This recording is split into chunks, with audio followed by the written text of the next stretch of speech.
O que tava acontecendo na sua casa 10 horas da noite? De 10 horas da noite aqui em casa, que eu lembro ontem não tava acontecendo nadinha. Tava. Você deixou alguma coisa no fogo.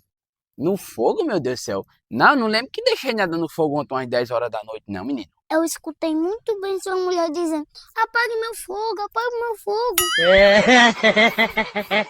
Menino, tu tá escutando até as conversas que eu tava com minha mulher, pai. Por acaso tu não dorme cedo, não, menino? 10 horas já é pra estar menino dormindo. Que na minha época minha mãe me botava pra dormir de 6 horas da noite. Como é que de 10 horas você ainda não tá dormindo, escutando o que o povo tá falando, menino?